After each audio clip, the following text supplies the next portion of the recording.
दोस्तों नमस्कार, जय हिंद, वंदे मातरम। आप सभी लोगों का मेरे यूट्यूब चैनल में स्वागत है। आज मैं आप लोगों के लिए TGT PGT art LT grade के प्रश्नों को लेकर आया हूं। कुछ महत्वपूर्ण प्रश्न हैं जो आपके पूछे जाते हैं, तो ये आप प्रैक्टिस सेट ज़रूर देखिएगा। प्रैक्टिस सेट नहीं, आपका वन लाइनर प्रश्न की तरह होगा और बहुत ही अच्छा होगा। जो आपके प्रश्न पूछे जाते हैं कुछ आधुनिक के भी होंगे, कुछ ओल्ड होंगे, यानी मिसलेनियस क्वेश्चन होंगे। तो आप सभी लोग तैयार हो जाइएगा। इसमें कुछ अच्छे प्रश्न होंगे, उनको आप नोट कर लीजिएगा। स्टार्ट करते हैं आज का सेशन टीजीटी पीजीटी और आर्ट का। तो पहला प्रश्न लीजिए। जहां ललित कला अकादमी ने क्षेत्रीय केंद्र स्थापित किया है वो कौन सा स्थान होगा? आपको बताना। ऐसे प्रश्न आजकल पूछे जाते हैं, 2 4 6 प्रश्न आपको करंट जो आपका आर्ट है यहाँ से भी क्वेश्चन बन जाते हैं। कैसे, क्या है, कौन सी बिल्डिंग है, तो इस तरह से ये आप जरूर देखिएगा, बहुत ध्यान से इसको देखिएगा। जहां ललित कला अकादमी ने क्षेत्रीय केंद्र स्थापित किया है वो आपका लखनऊ होगा। लखनऊ उत्तर प्रदेश की राजधानी है, इसको आप लोग याद रखेंगे, इम्पॉर्टेंट। तो ललित कला अकादमी क्षेत्रीय केंद्र स्थापित किया गया वो आपका लखनऊ होगा, जो उत्तर प्रदेश की राजधानी है। अगला प्रश्न है, प्रश्न 2, भारत का राष्ट्रीय चिन्ह किस पर आधारित है? ये आपसे प्रश्न बनेगा। आप लोग जानते हैं बेसिक इसको कि भारत का अशोक स्तंभ से लिया गया है, लेकिन ये पूरा जो आपका ऑप्शन होगा अशोक लायन कैपिटल सारनाथ से लिया गया है, ये इस पर आधारित है। यह आधारित अगर पूछेगा तो आपको परेशान होने की ज़रूरत नहीं है, तो आप पूरा पढ़िएगा अशोक लायन कैपिटल सारनाथ। ये इंपॉर्टेंट है, आप लोग जानते भी हैं, लेकिन थोड़ा और क्लियर स्मार्ट टाइप पढ़ लीजिएगा, जिससे अगर प्रश्न आता है तो आपको प्रॉब्लम ना हो। जहांगीर आर्ट गैलरी कहाँ स्थित है? आपको बताना है। प्रश्न नंबर 3 कह रहा है जहांगीर आर्ट गैलरी कहाँ पर स्थापित है? तो ये आपका मुंबई में है, अर्थात बम्बई में है, इसको याद रखिएगा। सारे जहां से अच्छा यह किसने लिखा है? इसमें कुछ बुकें भी पूछी जाती हैं, आपको याद रखना है किसने लिखा है, कब लिखा गया है। कुछ आर्ट से भी होती हैं, तो ये सब भी रहता है। सारे जहां से अच्छा मोहम्मद इकबाल ने लिखा है, तो याद होगा आपका। आसान सा प्रश्न है, सारे जहां से अच्छा हिंदुस्तान हमारा। विख्यात सांची स्तूप किस धर्म का है? ये यहाँ से प्रश्न बनते हैं। बौद्ध धर्म हो गया, और 1-2 धर्मों से क्वेश्चन आपके बनते हैं। तो सांची स्तूप बौद्ध धर्म से संबंधित है, बौद्ध धर्म से जुड़ा हुआ है।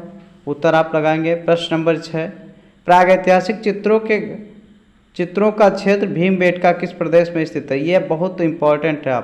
हम यहाँ पे स्टार कर दे रहे हैं, इसको आप जरूर नोट कीजिएगा या आप ओरल ही पढ़ लीजिएगा। भीमबेटका आपका कहाँ है? मध्य प्रदेश। मध्य प्रदेश कभी कभी भोपाल पूछेगा। किस देश में है? तो भारत में है, इसको याद रखिएगा। भीमबेटका कहाँ पे है? प्रागैतिहासिक चित्र के लिए प्रसिद्ध है, ये मध्य प्रदेश में है, भोपाल में है। अप्लाइड आर्ट किसे कहा जाता है? अप्लाइड आर्ट किसको कहते हैं? तो ये कॉमर्शियल आर्ट को अप्लाइड आर्ट कहा जाता है। ये आपका प्रश्न नंबर 7। आप सभी लोग वीडियो पूरा देखिएगा। अगर आपको वीडियो अच्छा लगता है तो लाइक कीजिएगा, चैनल को अपने दोस्तों को शेयर कीजिएगा और चैनल को सब्सक्राइब कीजिएगा। इतना सा आप लोग सपोर्ट करिएगा, जिससे हमें और आगे का वीडियो बनाने में आसानी हो, उत्साह भी रहे, जिसमें आप लोग का सहयोग जरूरी है। प्राथमिक रंगों की संख्या क्या है? इसमें हो जाएगा प्राथमिक 3 रंग होते हैं, इसको याद रखिएगा। यहाँ से 1-2 प्रश्न आपके बन जाते हैं रंगों से। भारतीय कला का स्वर्ण काल किसे कहा जाता है? तो गुप्त काल आपका आ जाएगा, इसको स्वर्ण काल कहा जाता है। ये आपका बेहद इंपॉर्टेंट प्रश्न होगा, इसको आप लोग स्टार में लिखिएगा, पूछा भी गया है कई बार। गंगाधर शैली को किस वंश का संरक्षण था? तो गंगाधर शैली जो होती है इसे कुषाण वंश का संरक्षण था, याद रखेंगे आप। गंगाधर शैली कुषाण वंश। अशोक के अभिलेखों की लिपि क्या थी? तो वो ब्राह्मी लिपि थी, आप याद रखिएगा। जो अशोक ने शिलालेख लिखवाया था उस समय वो लिपि कौन सी थी? तो ब्राह्मी लिपि थी, इसको याद रखिएगा आप। अमरावती का स्तूप का निर्माण किससे हुआ है? तो अमरावती का स्तूप है, उसका निर्माण किससे हुआ है? संगमरमर से हुआ है, याद रखिएगा अमरावती का स्तूप। इससे ऐसे प्रश्न बनते हैं, आपको भूलना नहीं है। भरहुत स्तूप की खोज किसने की थी? भरहुत स्तूप इसकी खोज की थी कनिंघम ने की थी, याद रखिएगा कनिंघम। 1 लाइनर प्रश्न है, जल्दी से आपके प्रश्न सॉल्व हो जाएंगे। सर्वप्रथम पहाड़ी शैली ने किस रूप में जन्म लिया है? तो ये लोक कला के रूप में पहाड़ी शैली ने जन्म लिया है, इसको याद रखिएगा। पहाड़ी शैली किसमें? लोक कला के रूप में। हमजानामा पुस्तक का चित्रण किसके शासनकाल में हुआ था? आप देखिएगा, हमजानामा जो पुस्तक थी इसका जो चित्रण हुआ था ये हुमायूं के शासनकाल में हुआ। तो आप इससे याद रखिएगा, हा से हुमायूं, हा से हमजानामा, तो आपका आसान हो जाएगा। इससे आपको उत्तर जानने में आसानी होगी। पहाड़ी चित्रकला की खोज सर्वप्रथम किसने किया था? तो ये हो जाएगा मैटकॉक ने किया था। याद रखिएगा, इंपॉर्टेंट आपका है, पहाड़ी चित्रकला की खोज किसने की थी? मैटकॉक। स्टार बनाइएगा, आपका बहुत अच्छा प्रश्न है। कला विलास पुस्तक के लेखक हैं? तो कला विलास पुस्तक के लेखक क्षेमेंद्र जी हैं, इनको आप पढ़िएगा। आगे बढ़ते हैं, प्रश्न नंबर 18। बहुत ही अच्छे प्रश्न संग्रहित किए गए हैं आज के सेशन में। हीगेल ने किस कला का श्रेष्ठ माना है? तो हीगेल ने काव्य कला जो होती है उसको श्रेष्ठ माना गया है हीगेल जी के द्वारा। अगला प्रश्न 10 नंबर का प्रश्न है, लाफीर के अनुसार भारत में चित्रकला का जन्म कहाँ हुआ था? तो ये हुआ था, भारत में चित्रकला का जन्म दरबार में हुआ था। राइट आंसर आपका हो जाएगा। अभिलाषितार्थ चिंतामणि के लेखक कौन हैं? तो ये सोमेश्वर जी हैं, जो अभिलाषार्थ चिंतामणि के लेखक हैं। ये आप स्टार बनाइएगा इसमें, ये आपका अच्छा प्रश्न है। फिलॉसफी ऑफ फाइन आर्ट ग्रंथ के लेखक कौन हैं? हीगेल, इसको याद रखिएगा। ये आप देखिएगा, हम इसको इंपॉर्टेंट कर दे रहे हैं, इसको याद रखिएगा। फिलॉसफी ऑफ फाइन आर्ट ग्रंथ के लेखक कौन हैं? हीगेल जी हैं, तो इसको याद रखना है। प्रश्न नंबर 22, जातक कथाओं की भाषा क्या थी? तो ये पाली भाषा में जो जातक कथाएं थी किस में लिखी गई थी? तो ये पाली भाषा में लिखी गई थी, इसको याद रखना है। प्रश्न नंबर 23, प्रभावित के सिद्धांत का प्रयोग किस गुफा में सफलतापूर्वक किया गया है? ये किस में किया गया था? तो ये किया गया था अजंता की गुफा में किया गया था। जो प्रभावित के सिद्धांत का प्रयोग सफलतापूर्वक अजंता की गुफा में किया गया था। प्रश्न नंबर 24 है, भारतीय सौंदर्य शास्त्र के प्रथम दार्शनिक कौन थे? तो ये हो जाएंगे भरत मुनि थे। भरत मुनि का नाम आता है, इसको आप स्टार बनाइएगा इस प्रश्न को। ये हो जाएगा सौंदर्य शास्त्र जो होता है इसके प्रथम दार्शनिक कौन थे? भरत मुनि जी थे। 25 नंबर का प्रश्न, अवनींद्रनाथ टैगोर ने किस माध्यम से अपने चित्र बनाए थे? तो ये इनका जो पोस्टर रंग जल रंग होता है इस रंगों से बना हुआ था अवनींद्रनाथ जी, और एक बहुत अच्छे चित्रकार, जल रंगों का प्रयोग किया था इन्होंने। ट्राइबल आर्ट किन लोगों से संबंधित है? तो ये ट्राइबल आर्ट जो होता है ये जनजातियों से संबंधित है, इसको आप याद रखिएगा।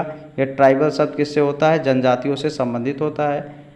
अगला 27 नंबर का प्रश्न, सबसे अधिक कृष्ण लीला के चित्र किस शैली में मिलते हैं? तो सबसे अधिक जो चित्र पहाड़ी शैली में मिलते हैं, जो कृष्ण के चित्र बने हुए हैं या कृष्ण लीला के जो फिगर होते हैं तो किस में मिलते हैं? ये पहाड़ी शैली में मिलते हैं। हम आगे बढ़ते हैं अगले प्रश्न के लिए। प्रश्न नंबर 28, कांगड़ा का सबसे कला प्रेमी राजा कौन था? तो ये संसार चंद का नाम आएगा, तो आप लगा दीजिएगा ऑप्शन में, संसार चंद था कांगड़ा का सबसे बड़ा कला प्रेमी था वो। डोगरा आर्ट गैलरी कहाँ पर स्थित है? तो डोगरा आपका रेजिडेंशियल जम्मू कश्मीर में आपका स्थित है, इसको आप लगाएंगे डोगरा आर्ट गैलरी जम्मू कश्मीर, जम्मू में है, याद रखिएगा। 30 नंबर का प्रश्न, कला एवं स्वदेशी नामक पुस्तक किसने लिखी है? तो ये हो जाएगा आनंद कुमार स्वामी ने लिखी है कला और स्वदेशी नामक पुस्तक। Indian society of art school की स्थापना किसने की थी? गगनेंद्र नाथ ने की थी, आप राइट लगाइएगा।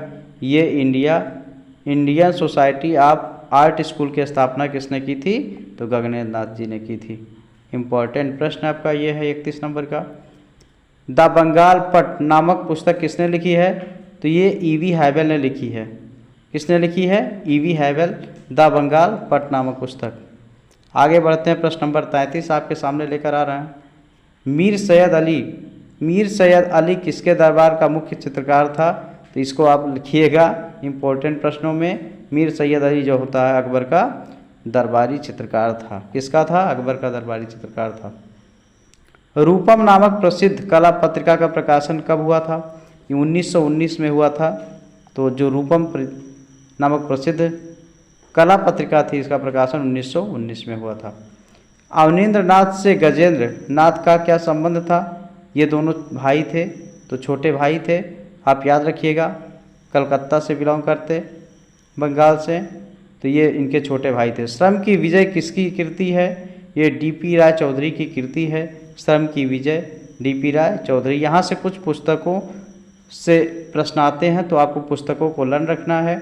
मैच से कभी कभी मैच हो जाता है। शांति निकेतन की स्थापना किसने की थी? तो ये की थी रविंद्रनाथ ने की थी। शांति निकेतन की स्थापना किसने की थी? तो ये रविंद्रनाथ ने की थी। प्रश्न नंबर 38, भारत में सर्वप्रथम किस कलाकार ने 13 रंगों में चित्रण कार्य किया था? तो राजा रवि वर्मा। या फेमस तेल का नाम आ गया और राजा रवि वर्मा का नाम आ गया है। तो ये महान चित्रकार राजा रवि वर्मा थे जो तेल रंगों में चित्रण कार्य किया था। आगे बढ़ते हैं। आप लोग थोड़ा सा सहयोग करिएगा, आप वीडियो को देखिएगा, लाइक करिएगा, चैनल को सब्सक्राइब कीजिएगा जिससे आप लोगों का सहयोग मिल सके। और गजगामिनी फिल्म किसने बनाई थी? तो गजगामिनी फिल्म किसने बनाई थी? हुसैन ने बनाई थी। 39 नंबर का प्रश्न। मदर टेरेसा प्रेम व आशा का प्रतीक है या किसकी कृति है? तो ये हो जाएगा हुसैन की कृति है, मदर टेरेसा। अगला प्रश्न है, एलिफेंटा गुफाओं का निर्माण कब हुआ था? ये हो जाएगा एलिफेंटा 8वीं शताब्दी के मध्य में हुआ था। एलिफेंटा गुफाओं का निर्माण हुआ था। अजंता की चित्रकला का माध्यम क्या था? तो ये हो जाएगा टेम्परा था। अजंता की चित्रकला का माध्यम क्या था?